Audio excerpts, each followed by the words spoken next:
నాకెందుకో ఇప్పుడు ఈ డెసిషన్ కరెక్ట్ కాదనిపిస్తుంది ప్రశాంత్. నువ్వెప్పుడు ఇంతే, నన్ను అసలు అర్థం చేసుకో. నేను ఎదుగుతా అంటే నీకు అసలు ఇష్టం ఉండదు కదా. ప్రశాంత్ ప్రశాంత్ ప్రశాంత్ ఏంట్రా విశేషాలు? లోన్ వచ్చిందిరా సునీల్. అవునా, సూపర్.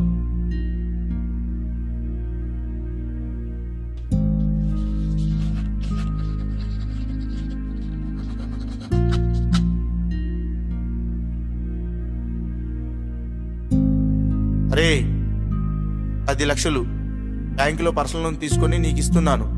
చాలా రిస్క్ చేస్తున్నాను. నువ్వు నెల నెల నాకు కొంచెం మనీ ఇచ్చి ఈఎంఐ కట్టు చాలు. జాగ్రత్తరా. అరే ప్రశాంత్, నా గురించి నీకు తెలుసు కదా, చిన్నప్పటి నుంచి చూస్తున్నావు. నువ్వు నా బెస్ట్ ఫ్రెండ్విరా. నా మీద నమ్మకం లేదారా? ఈ డబ్బులేం ముఖ్యం కాదురా నాకు. ఈ రోజు నుంచి నీ లైఫ్ మొత్తం మారిపోతుంది చూడు. నీకు డబ్బులే డబ్బులు. మా బిజినెస్ గురించి నీకు తెలుసు కదరా. చాలా థ్యాంక్స్ రా. డబ్బుదేముంది లేరా, ఫ్రెండ్షిప్ ముఖ్యం.